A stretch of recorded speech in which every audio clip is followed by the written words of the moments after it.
Hi everyone, my name's Nio and I'm going to show you how I made this witch out of fimo clay. So I'm starting with the wireframe, and as you can see I've already done the base, and the base is supposed to be magic coming out of the ground beneath her feet, and in the finished model she's going to be casting a spell.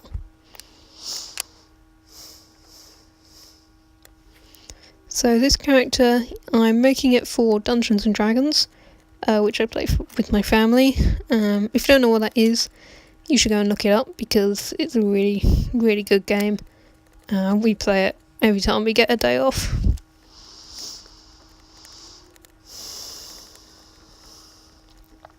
And basically, if you don't know what Dungeons and Dragons is, it's like a game that you play very much in the imagination, and you sort of go through the made up world, and in this case my brother has like made a world, made a story, and the rest of us are like our own characters going through that world and exploring. And one of the main things that you do in Dungeons and Dragons is fighting, so I'm making this model to help with the fight scenes and to sort of show where each character is during a fight, because that's really useful and it's really fun to have like personalised models for doing that.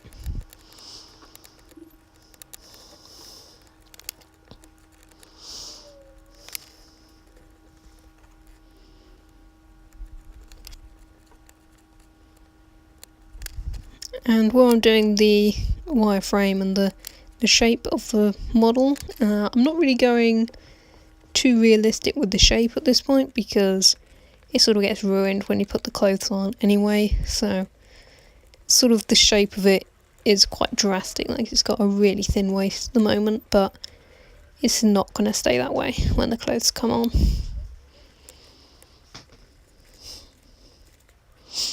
Also, this is my first time doing like audio on a video, so I'm pretty nervous, and also I don't know how good the quality is going to be because I'm recording this on my phone, and if this is good, if it like enhances the video having narration, then I might get a microphone.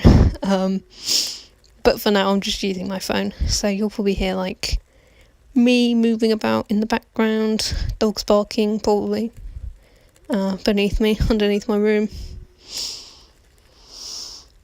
and also sounds of me breathing, so sorry about that, but I don't have a proper microphone at the moment.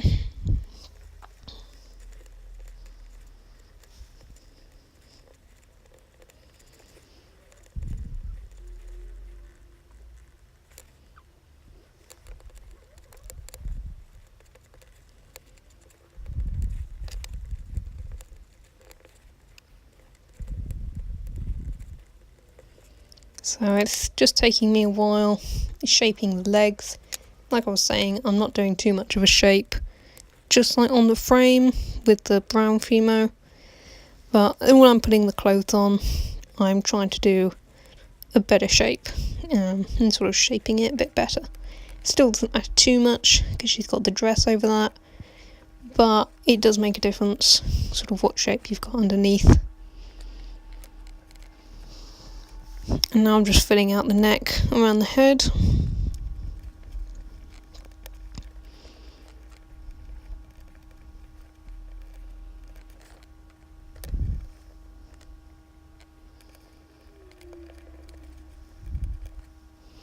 And also making the shape of the shoulders.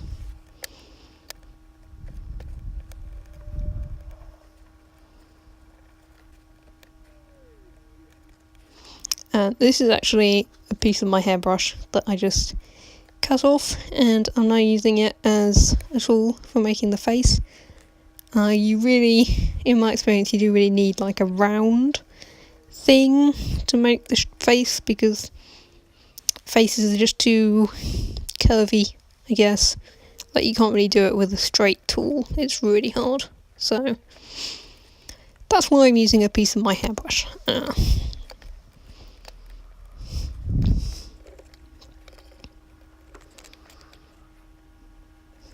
And now I'm doing the dress. And I'm doing this in pieces, so I'm doing the back piece, and then I'm going to do 3 more pieces around it.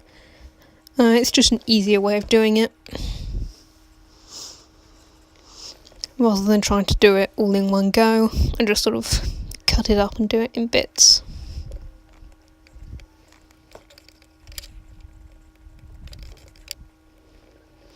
And another reason for keeping the waist quite small is that I can do thicker fimo for the clothing, and it doesn't look fat.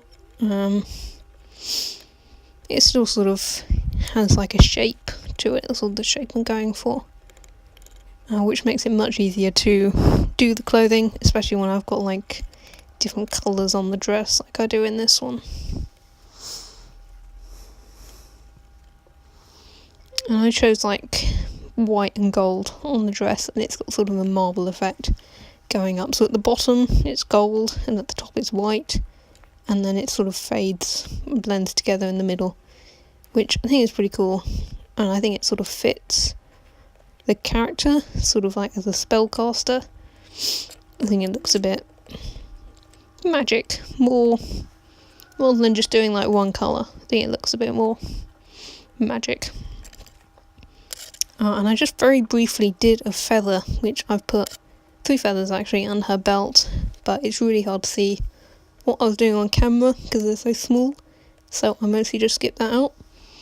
But that's what I was doing, if you were wondering.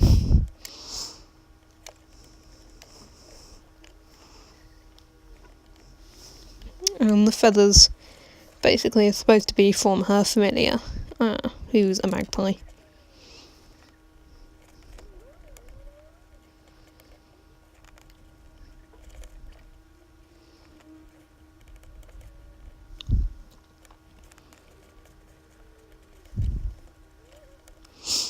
And at this point I'm just doing the gold boots at the moment. I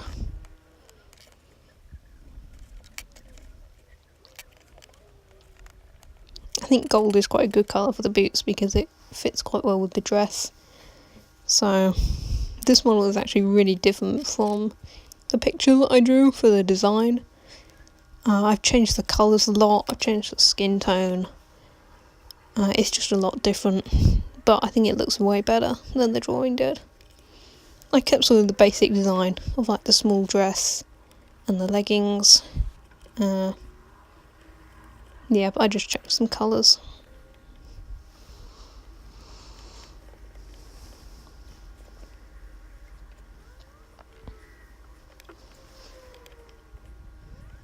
And I'm just putting some buckles and belty things, I guess, on the boots. Yeah, just buckles on the boots.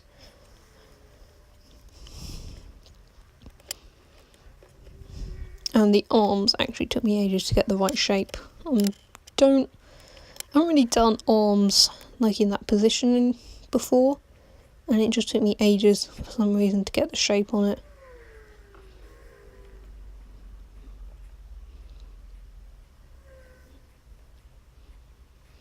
But I did manage it eventually. Most of it is off camera, with me just poking at the arms and trying to shape them.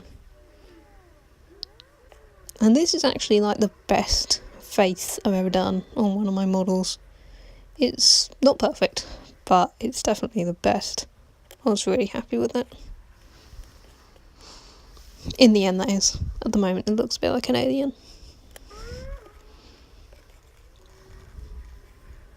And I'm just doing the hair. So I've done like curly hairstyle for her. I think it works really well. But I'm going to skip most of this out.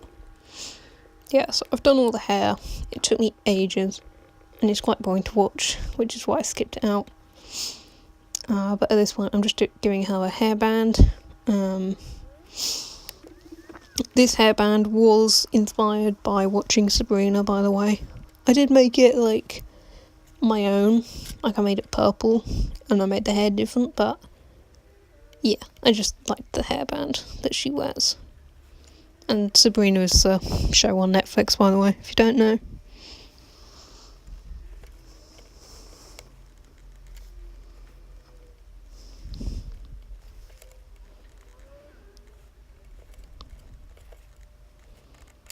And if you hadn't noticed, I certainly hadn't noticed, but I've got the thumb on the wrong side on this hand, and I'll do this on both the hands. But I do go back and change it later, so that's why it looks weird at the moment. It is palm up, but the thumb is on the wrong side. And I didn't notice for some reason.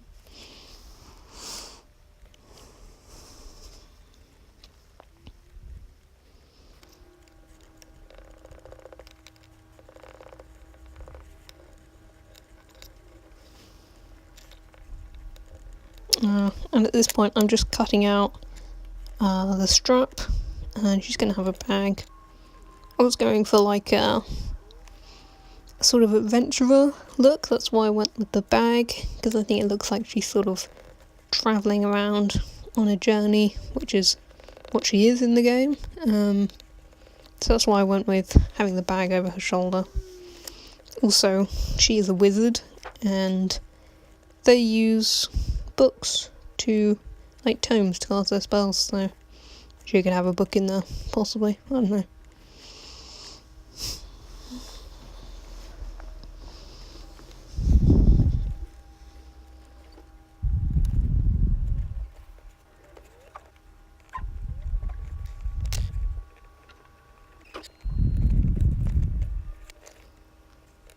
And now I'm just doing her magic staff. I did this standing itself up just to make it look more cool, I guess, so she doesn't have to hold it.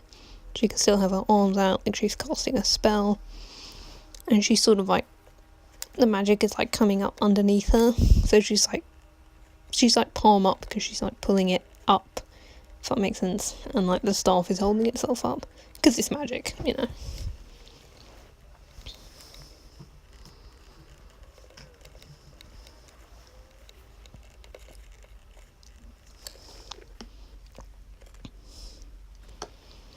And I did a lot of decorations on the staff just to make it look a bit less boring, as it's sort of the centerpiece of the model. And I really like the blue and silver marbling on the actual crystal. I think that's really cool. And here I'm just making a rose to go on the staff as well. Possibly kind of hard to see on camera, but it did come out really, really well.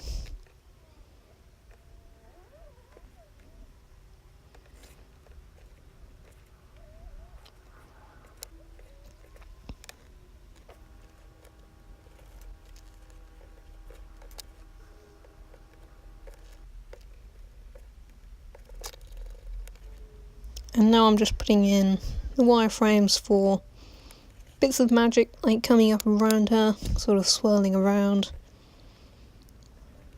which is going to look pretty cool.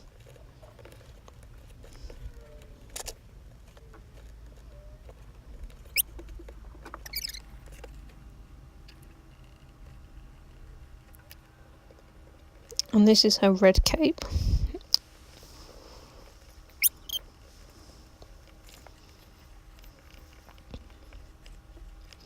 I thought the cape looked kind of cool. It's pretty short, but I thought sort of like the bag, sort of because she's adventuring around, it's like a cloak to keep her warm, really.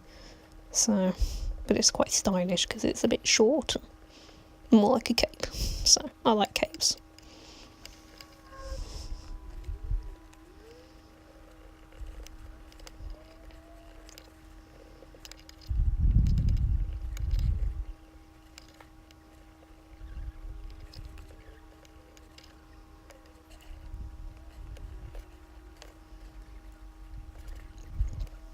And I decided to do white on the inside of the cape, just to sort of make it go with the dress a bit better on the inside, so it's a bit less in your face, I guess, just a bright red cape, because it's got some white on the inside.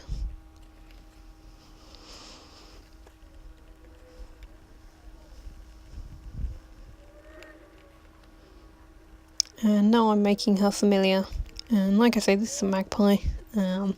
It doesn't look completely like a magpie in the end, but it's sort of my first time like making a bird this small.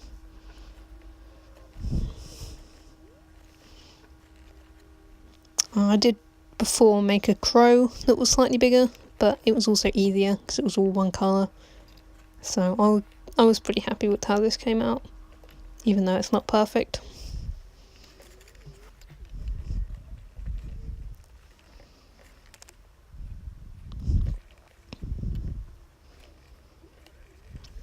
And the idea for this is, because she started casting the spell, the magpie sort of been thrown off balance a bit by like the magic wind coming up or something, so he sort of was standing on her arm, and now he's a bit on her shoulder. He's got his wings out, and that's how he's supposed to look. He is a headless magpie. Oh no, he's got a head. He was a headless magpie. That's just how I decided to do that when I was making it. So that is the model finished, and thank you very much for watching. And if you enjoyed, please make sure to leave a like and subscribe to my channel, because I'm going to be doing more videos like this in the future. And let me know what you think of this in the comments. Bye!